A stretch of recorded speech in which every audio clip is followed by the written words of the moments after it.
Hi everyone and welcome to episode 56 of the ITSM crowd. Today we're going to talk about site reliability engineering, or SRE, which if you've been following DevOps latest twists and turns in service management, you've probably already come across this. And I'm really delighted to be joined by Jason Han from Microsoft. And we've got Doug Tedder, who is an ITSM crowd regular with us as well. So the first thing I'm going to do is ask my guests to introduce themselves. So going from left to right on my screen, Doug, if we can start with you, please. Yeah, it always throws me off when you do that left to right because on my screen, mine are on the right. But pleasure to be here again, Claire, and I'm looking forward to the conversation. I've been involved in service management for a number of years now, probably more than I care to recall. But I am really like you, Claire. I'm really kind of enamored with this SRE thing, and I'm looking forward to kind of having this great conversation over the next half an hour or so. Thank you very much. And Jason. Yeah, hi everyone. I'm really excited to be here. My name is Jason Hand. I'm a cloud advocate with Microsoft and spend most of my time kind of traveling around really the world and kind of sharing the different concepts and principles of both site reliability engineering, or SRE, and DevOps, which have a lot of overlap yeah, just kind of helping people understand really how to build more resilient systems and also maintain that ability to move quickly and get new functionality out there in a safe way that isn't slowed down by a lot of unnecessary process that seems to be kind of coming up in a lot of different industries, I guess.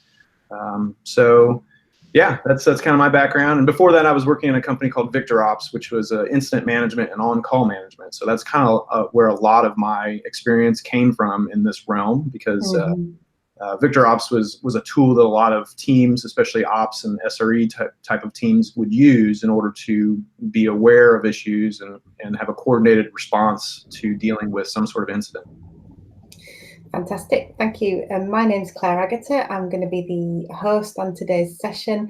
We are watching our hashtag on Twitter, so if you've got a question that comes to you while you're watching this live, by all means put it on Twitter using the hashtag ITSMcrowd. We will pick it up and we will answer it during the session, so make sure you do that if you've got a question for Jason or for Doug.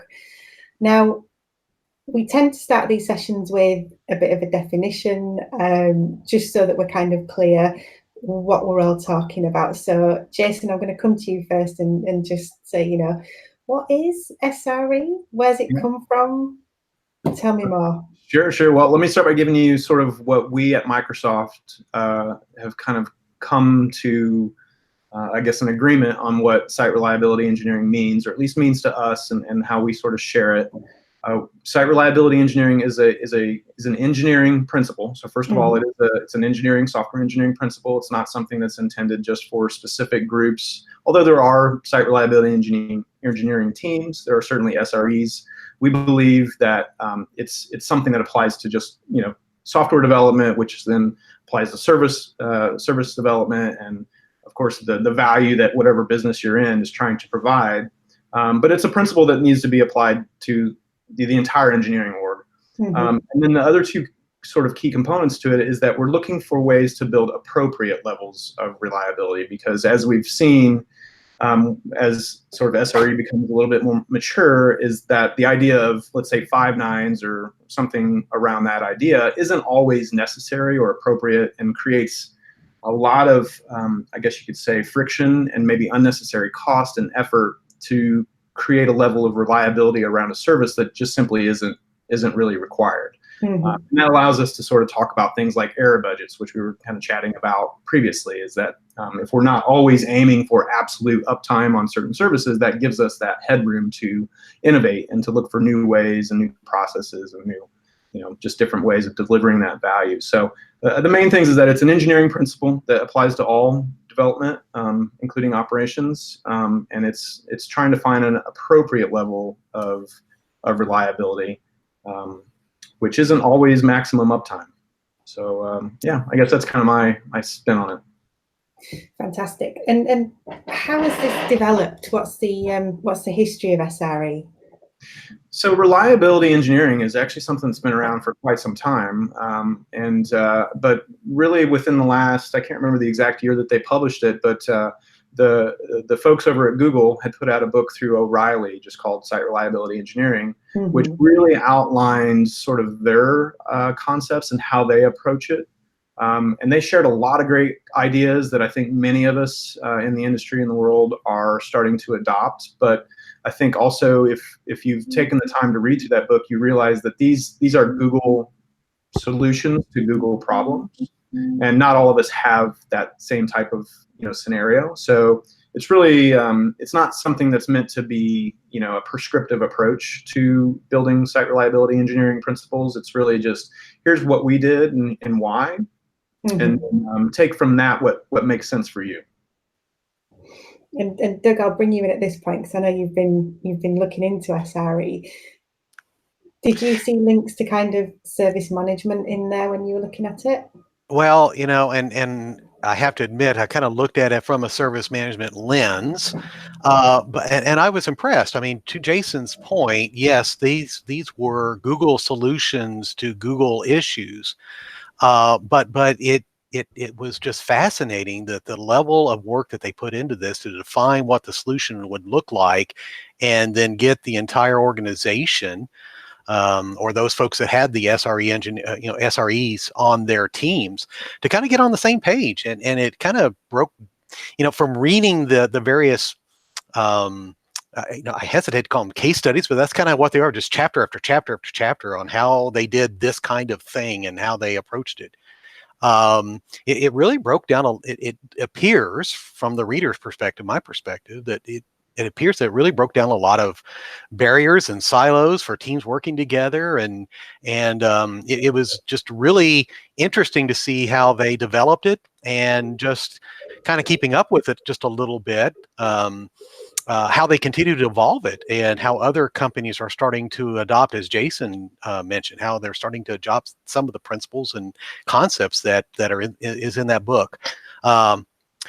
One last comment, much like ITIL, this is not a book that you want to read just before you go to bed. Because it's great information, right? But wow, it's heavy reading, but it's some good stuff. If you just take the time to kind of digest it and think about what they're telling you, it's great reading, and so I'm really interested in learning more about it. Yeah, and I also want to add to that, Doug, that as good as that book is, and you're totally right, it is kind of like a chapter by chapter case study about what Google's different teams internally were doing to approach creating reliability, appropriate reliability.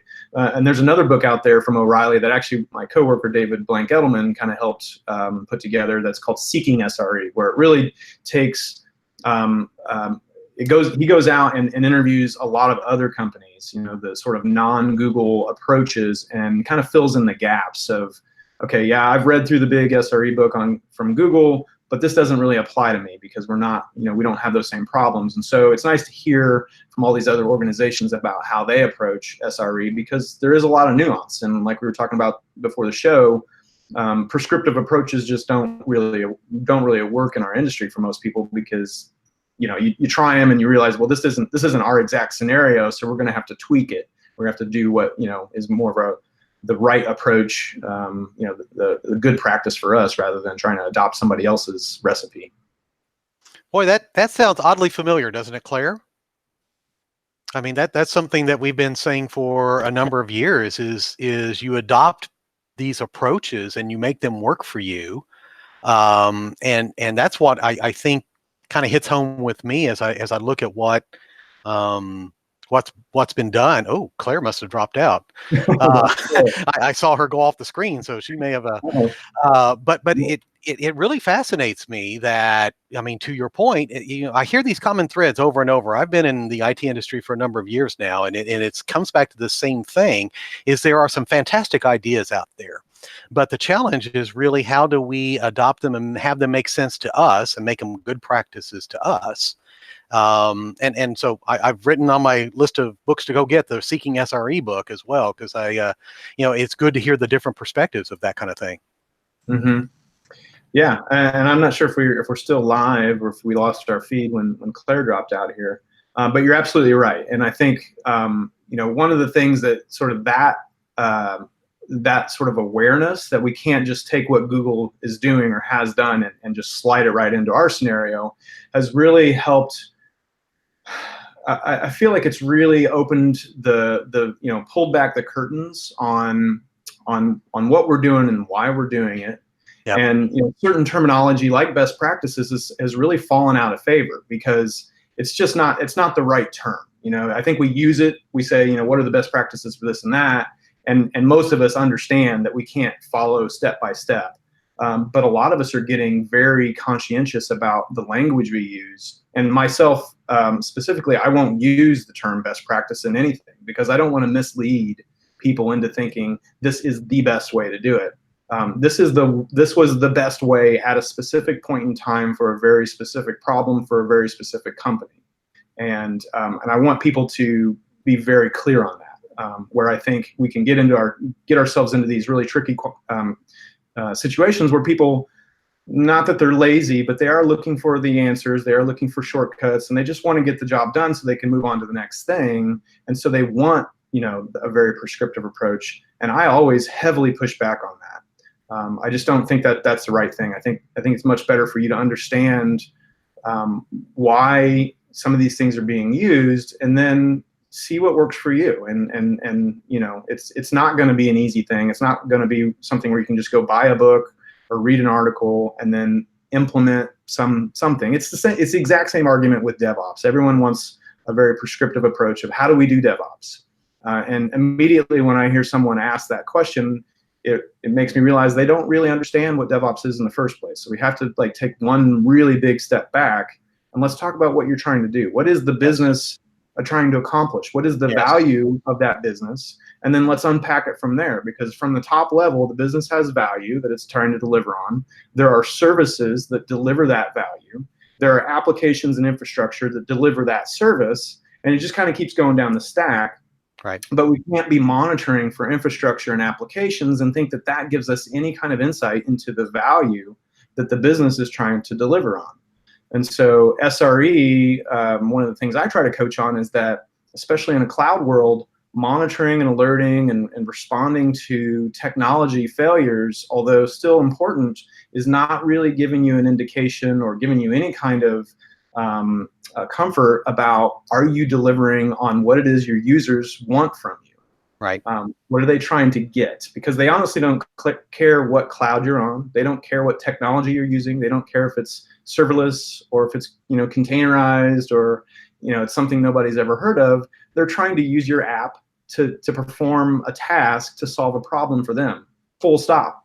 Right. And if we're not delivering on that, then why does the business exist at all? Right. Yeah, and I think that's a great point, and I think too many organizations kind of lose sight of that. They get so enamored with the technology or the latest and greatest. And what impressed me, and again, I haven't read the entire book. I'm working on it, but when you build this stuff in from the beginning and you're purposeful about how it is that you're going about this, and really you codify your future, which is a lot, if I'm understanding it correctly, what you're doing with site reliability engineering, you're kind of codifying how you want this to perform in the future, how you're going to work within that. And then you have the wherewithal, because you're taking the measures and you're doing the things, and you've built those in from the front. All this stuff was purposeful, and it is unique to that particular organization. Back to your point. And that was the thing. I was like, wow, if we would just do that within organizations, instead of looking for this proverbial quick fix that never exists,